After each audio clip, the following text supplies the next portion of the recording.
जय हिंद साथियों। और मैं गौरव त्रिपाठी, आईपीएस 2022 बैच, आप सभी के साथ कुछ महत्वपूर्ण मुद्दों पे आज चर्चा करने आया हूं।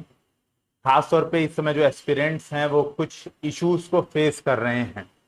और चूंकि मेरा भी प्रीलिम्स को 4 बार निकालने का अनुभव है और कट ऑफ से 20 25 30 नंबर ज्यादा लाने के बावजूद जो इश्यूज स्टूडेंट्स ने फेस किए हैं, जो अभी मैसेजेस आ रहे हैं मुझे बहुत सारे इंस्टाग्राम पे, टेलीग्राम पे, मैं बहुत दावे के साथ आप सभी से कह सकता हूँ ये सारे इश्यूज मैं भी फील करता था एग्जामिनेशन से पहले। तो सेम प्रॉब्लम मुझे भी होती थी, भले से ही सिलेक्शन हो गया, बिफोर रिजल्ट जब तक पीडीएफ में आपका नाम नहीं आता है दोस्तों, तब तक आप एक एस्पिरेंट ही होते हैं। तो इस बात को मैं बहुत भरोसे से बता रहा हूं। अब बात आती है कि कौन से इश्यूज हैं। तो पहला मुद्दा है ये कि सर कितने प्रश्न अटेम्प्ट करें एग्जाम में। ठीक है, तो पहला मुद्दा ये है। दूसरा मुद्दा ये है, आप उतना ही वीडियो स्किप कर दीजिएगा, जो आपको जरूरत लगे केवल वही देखे। खासतौर पे जो लोग 16 तारीख को एग्जाम देख रहे हैं, मैं कतई एक भी बार नहीं बोलता हूं कि आप एक भी मिनट बर्बाद कीजिए। यहाँ पे जो आपके काम का है केवल उसे ही देखिए। और मैं भी अपनी बात को बहुत ही शॉर्ट और क्रिस्प रखने की कोशिश करूंगा। थोड़ा आपके अंदर की जो ऊर्जा है उसे बढ़ाने की कोशिश करूंगा, जिससे एग्जाम में आप अपना बेस्ट दे पाए। तो पहला प्रश्न यही था कि सर कितने प्रश्न अटेम्प्ट करने हैं। दूसरा प्रश्न था पेपर कैसे अटेम्प्ट करना है, ओएमआर कब फिल करनी है। और तीसरा प्रश्न था कि सर अभी बहुत ज्यादा दबाव में, टेंशन में दिमाग आ रहा है, बार बार ऐसा लगता है कि कहीं ऐसा ना हो कि जो हमारी साल 2 साल या 4 साल से जो हम पढ़ाई कर रहे हैं, एफर्ट किए जा रहे हैं, कि ऐसा ना हो सर वो पानी में चला जाए। बार बार हमें डर लग रहा है अंदर से। तो ये 3 प्रश्नों के मैं आंसर दूंगा। सबसे पहली बात है, हमें कितने प्रश्न अटेम्प्ट कर रहे हैं एग्जाम में। तो ध्यान रखिए, इसका कोई प्री फैब्रिकेटेड फॉर्मूला मत लेके जाइए। मैं बहुत क्लियर बोलूंगा इस बात पे। देखिए, 2022 का मेरा लास्ट अटेम्प्ट था, उसके बाद से मैंने यूपीएससी का अटेम्प्ट नहीं दिया, है ना। 2022 से पहले जो पैटर्न था उस हिसाब से मैं 100 क्वेश्चन अटेम्प्ट करता था, 100 के 100, एक भी नहीं छोड़ के आता था। क्योंकि उस समय ऑप्शन होते थे 1 2 3 करेक्ट, 1 3 4 करेक्ट, 1 4 2 करेक्ट, है ना, या ऑल करेक्ट। इसमें से अगर आपने एक एलिमिनेट कर दिया तो आपका आंसर आ जाता था। अभी दोस्तों, अभी ऑप्शंस चेंज हो गए हैं। अभी केवल 2 सही, केवल 3 सही, ये बहुत ज्यादा पूछे जा रहे हैं।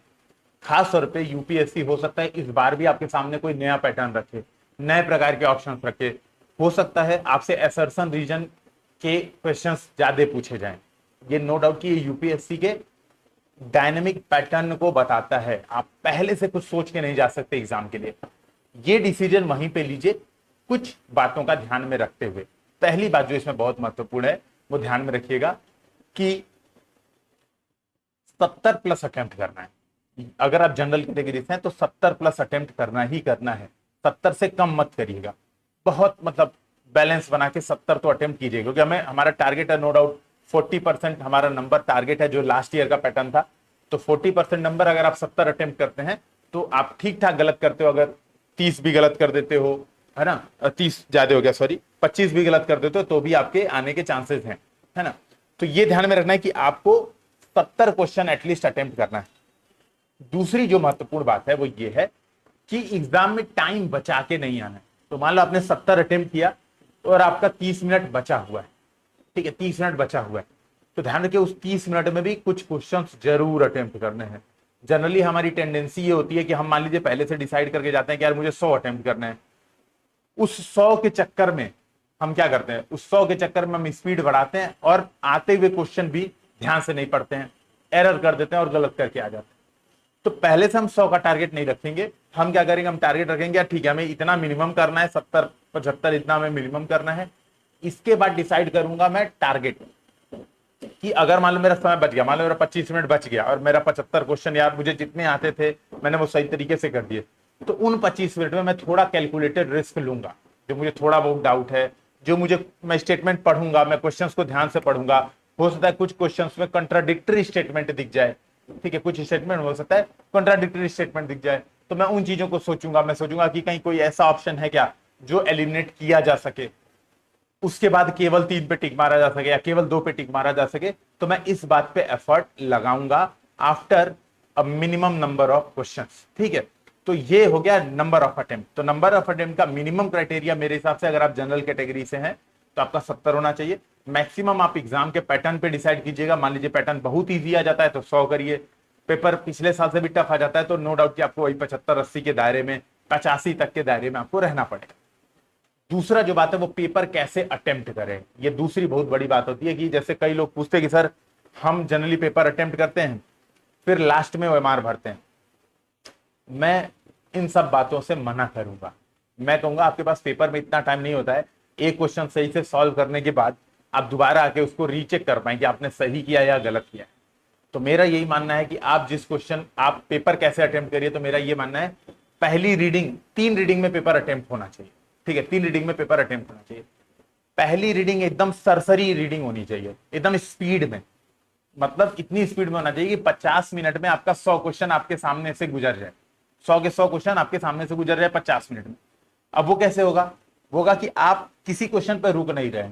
जैसे मान लो क्वेश्चन पूछ जाए कि मान लो ऐसा क्वेश्चन आ गया कि भारत के राष्ट्रपति की महाभियोग किस अनुच्छेद में वर्णित है, और आपको सीधे दिख गया अच्छा आर्टिकल 61 में है, तो सीधे आपने टिक किया, आगे बढ़ गया।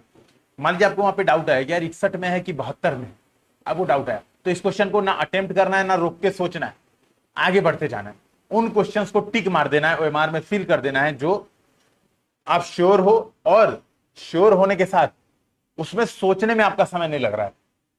पढ़ते पढ़ते में कोई ऑप्शन एलिमिनेट हो गया, पढ़ते पढ़ते में आप श्योर हो गए कि हाँ ये इसका आंसर यही सही है, इसका आंसर यही सही है, तब वो पहले अटेम्प्ट में रीड हो जाना चाहिए, टिक हो जाना चाहिए। तो इस तरह से पहले 50 मिनट आप इस स्पीड में पेपर को पूरा देख लेंगे। इससे क्या होता है, ये इससे खास तरीका ये होता है, आप ओएमआर पे फिल भी कर लेते हैं। मान लो आपने 30 क्वेश्चन अटेम्प्ट किया, 35 क्वेश्चन अटेम्प्ट किया, आपने जो भी अटेम्प्ट किया आप ओएमआर पे फिल कर लिए होते हैं। आपको पता होता है कि आपने इतने क्वेश्चन अब तक अटेम्प्ट कर लिए, आप गिन भी सकते हैं कि हाँ, अपनी स्पीड भी चेक कर सकते हैं कि मैंने इतना किया। दूसरा फायदा होता है कि आपने पेपर में आसान वाले सारे क्वेश्चंस को कर लिए होते हैं। कई बार क्या होता है, हम एक रीडिंग जब बहुत स्लो लगाते हैं, हर क्वेश्चन पे सोचते हुए टिक मारते हुए आगे बढ़ते हैं, कई बार क्या होता है 80-85 के बाद हम पहुंच ही नहीं पाते हैं, हम 80 तक ही रह गए, 80 क्वेश्चन के आगे हम सॉल्व ही नहीं कर पाए, है ना। उससे क्या हो सकता है आखिरी 20 में से 10 क्वेश्चन बहुत आसान हो जो आप तुरंत के तुरंत सॉल्व कर सकते हो, वो आपका छूट जाता है। तो इसका तरीका यही है कि आप एक बार सरसरी निगाह से पेपर सॉल्व करते हुए आगे बढ़िए, फिर 50 मिनट के बाद सेकंड रीडिंग पे आइए, 45 से 50 मिनट के बाद सेकंड रीडिंग पे आइए। सेकंड रीडिंग में जो डाउट वाले क्वेश्चन है, जो पहली रीडिंग में आपको लग रहा था कि थोड़ा रुक के हमें सोचना है, इन 2 ऑप्शन में हमें डाउट है, थोड़ा सा सोचना है, उन सेकंड रीडिंग वाले क्वेश्चन को 40 से 45 मिनट में उसको कीजिए, उसको करते हुए आगे बढ़िए, स्पीड में उसको सॉल्व करिए। फिर आइए थर्ड रीडिंग, और ओएमआर में भरते हुए जाएगा, इससे आप काउंट भी कर पाओगे कि आपने कितने क्वेश्चन अटेम्प्ट किए। फिर थर्ड रीडिंग में दोस्तों आप उन क्वेश्चन को अटेम्प्ट करिए जो थोड़ा रिस्की है, जो आपको ज्यादा डाउटफुल है, जो आपकी अंतरात्मा की आवाज करिए कि इसका आंसर ये होगा, लेकिन आप श्योर नहीं हो। तो ये थर्ड रीडिंग में आप 30 मिनट या 25 मिनट जो भी बचे, थर्ड रीडिंग में आपके क्वेश्चन सॉल्व होना चाहिए। तो मेरे हिसाब से दोस्तों ये अटेम्प्ट करने का आपका तरीका होना चाहिए। जो तीसरा महत्वपूर्ण बात है कि दबाव, पैनिकनेस, टेंशन, इस समय मैं आपसे एक बात बता रहा हूं दोस्तों, बहुत ही नॉर्मल है। सबसे बेहतर इस की दवा ये है, आप एक्सेप्ट करिए कि आप दबाव में हैं, आप एक्सेप्ट करिए कि आप प्रॉब्लम में, आप एक्सेप्ट करिए कि आपको थोड़ी फ्रस्ट्रेशन हो रही।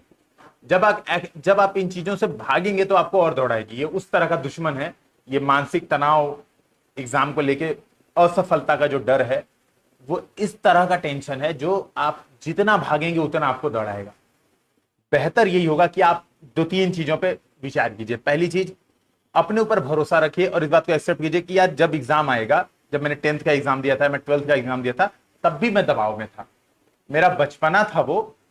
लेकिन आज की तुलना में जब मैं पीछे मुड़ के देखता हूं तो मुझे वो दबाव बहुत बचकाना लगता है, मुझे लगता है यार वो कौन सा दबाव था। तो जब मैं भविष्य में इस वाले दबाव को देखूंगा तो मुझे लगे यार ये भी दबाव बहुत बचकाना था। ठीक है, अभी की सिचुएशन में मुझे बहुत टफ लग रहा है और नो डाउट ये टफ है, उसको एक्सेप्ट करके ग्रहण कीजिए। ठीक है, पेपर इसीलिए टफ होता है, इसीलिए भारत के 10 लाख लोग बैठ के एग्जाम देते हैं, और इसीलिए इस पेपर को दुनिया का 3rd नंबर पे सबसे टफ पेपर माना गया है। तो नो डाउट की टफनेस है पेपर में, हर डाइवर्सिटी के लोग पेपर दे रहे हैं, तो इस बात को एक्सेप्ट कीजिए, आप दबाव से बाहर आएंगे।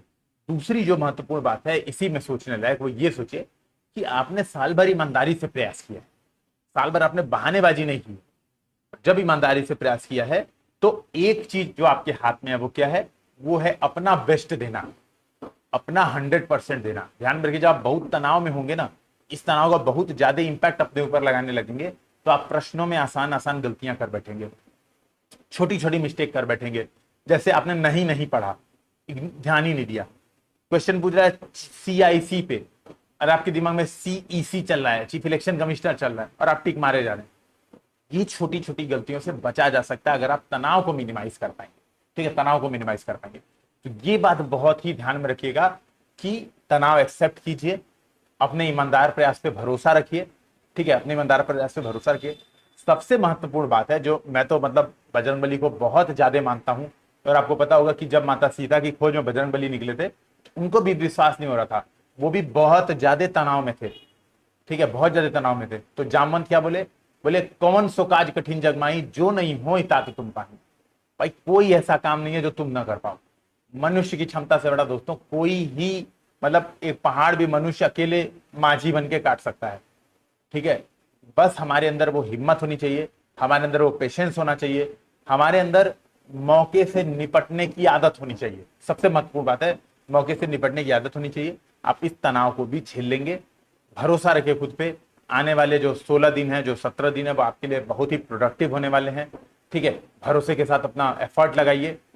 सीसैट को मत भूलिएगा, और खास तौर पे जो पेपर के दिन की जो स्ट्रेटजी है, सीसैट का पेपर कैसे मैनेज करना है, बीच के गैप में क्या काम करना है, वो मैं आपसे नेक्स्ट वीडियो में डिस्कशन करूंगा।